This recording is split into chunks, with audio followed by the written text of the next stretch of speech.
Hey, it's Biddy Penny. Welcome back to my channel. It's the 2nd of March and our Sheetload collaboration team is getting together, and we have a special guest from Stocked and Stuffed, which is Chandra. Welcome. Can't wait to see your cards today. Anyways, definitely go check out her channel. She's a card maker, but I see that she also makes other kinds of paper crafts, which is always right up my alley. Y'all know it. I know that that's what y'all are here for.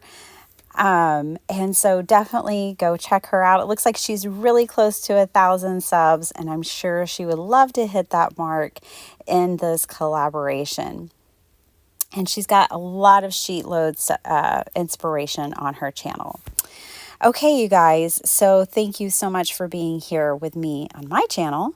And this is the Sheetload for March. There are the hashtags for you to use. The playlist is in the description box down below. You can click that and see what everyone has made. Crafty Owl is on TikTok. She has memberships. You've definitely got to check her out. That is where you go, is to Call Me Crafty Owl's YouTube channel to get this Sheetload. All right, here are the supplies that I'm using today. These are calico critters from Calico Cuties, I believe. I'll leave it linked down below. It's an Etsy shop.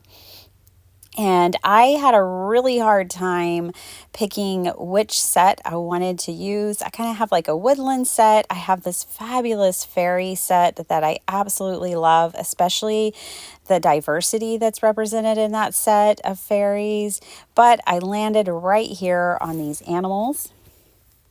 What am I doing? I'm making 5x7, y'all.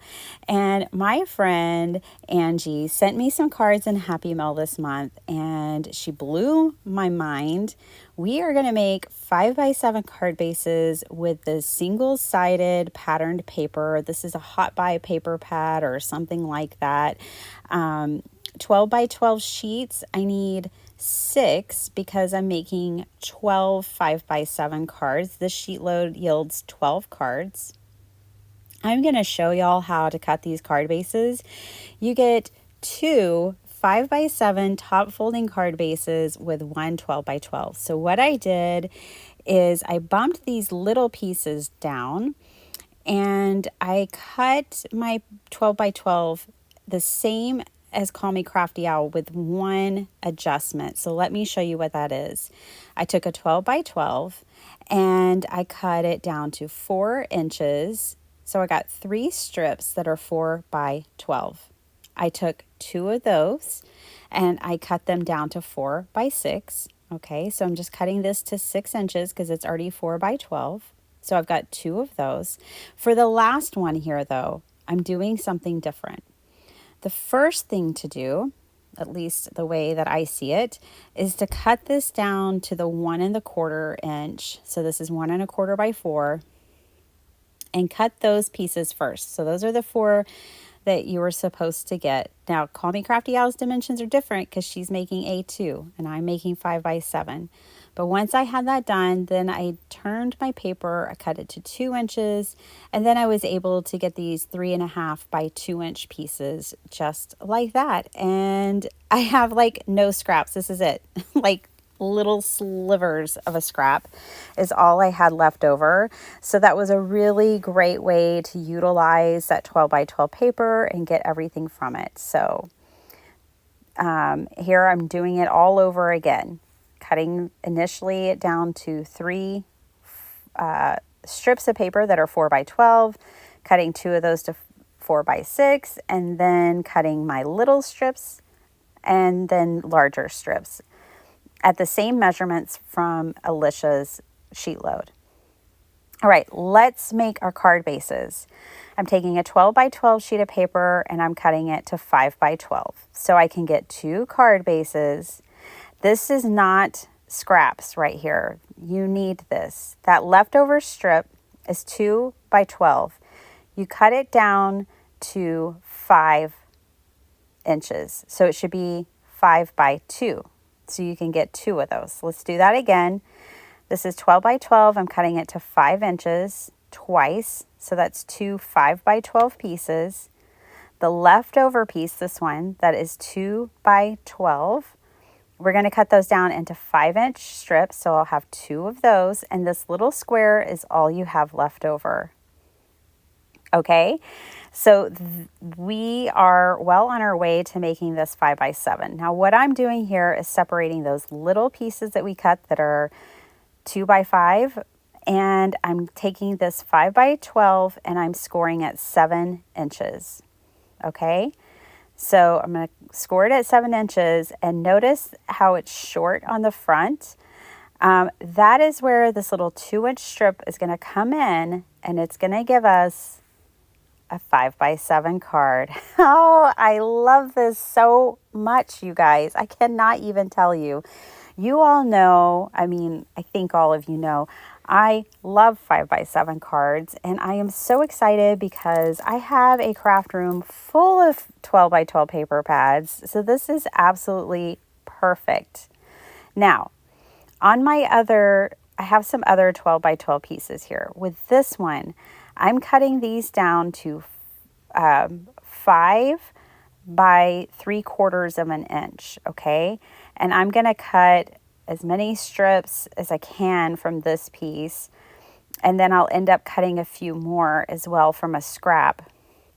But these 5 by 3/4 of an inch are going to put my card together. You could use washi tape, you could use ribbon, you could use lots of things.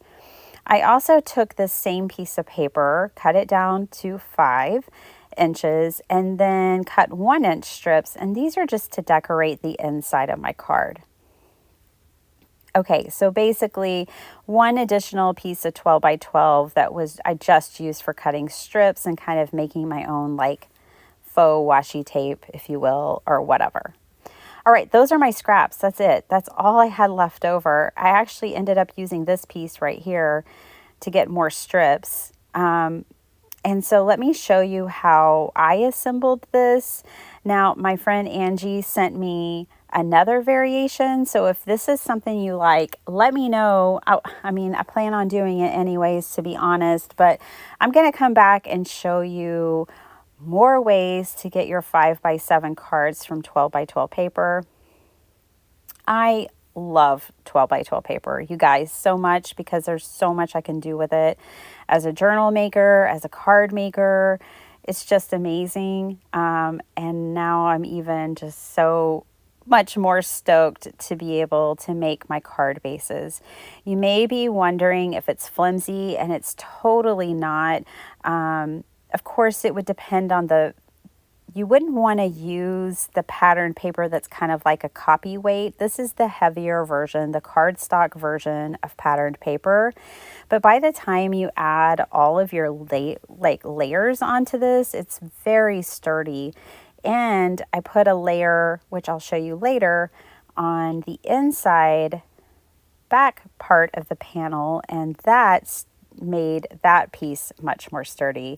And by the time I have these assembled, they are just beautiful. Okay, so I should have told you way in the beginning, but the style today is patchwork storybook was the thing I had in mind. I was just thinking of like quilts, and the characters look like storybook characters to me. And I just really loved this. I thought it was perfect for spring, perfect for Easter, if that's what you wanted. I kind of used really whimsical sentiments today, but you could use whatever. What I would show you there is that I did cut my pieces to the same size as the Sheetload called for. And if you didn't know it, that image on the front of your Sheetload instructions is an A2 card size. And I love that it's the actual size. That's such a brilliant stroke of genius, Alicia, because it's always nice to be able to compare different pieces and make sure you're cutting things correctly with the Sheetload when you can compare them to what it's supposed to be on that front cover. My sentiments today also came from Calico Collage. That's the name of the shop. I was having a little bit of a brain fart in the beginning, but it's Calico Collage. And you can find him on Etsy. She makes really beautiful printables. She has a coffee shop, and I just really love her style. Very whimsical, very cute. Okay, I took 2 more pieces of 12 by 12 paper. I cut it down to 4 by 6. And this is what I'm putting on the inside panel of my cards. And then I put that little 1-inch, 1 by 5-inch strip on there as well. This one was a little shy of 5, but you could do 1 by 5. And then there at the top, I had put my 3/4 by 5-inch strip, and that's what covered the inside seam. So here are my cards. I did make 12. I love them all so much. You can totally play around with where you put your pieces. Some of them I would ground down next to the sentiment. Others I would put higher, like this one. And I loved the sentiments on these so much. I don't really send a lot of Easter cards. And so, I wanted the Easter vibe, but I wanted to make these kind of more well-suited for Happy Mail. I'm really trying to start sending more cards. And so I wanted some spring and Easter-like cards for my Happy Mail recipients. I really love the way these came together. And let me show you, you don't have to change the pattern paper on the back. Like this example, I kept the pattern paper the same, but I really wanted that patchwork look. So these are my cards. They're super sturdy, really beautiful. And I thank you, Angie, for sending me this inspiration. I hope you guys enjoyed it, and I'll see you next time.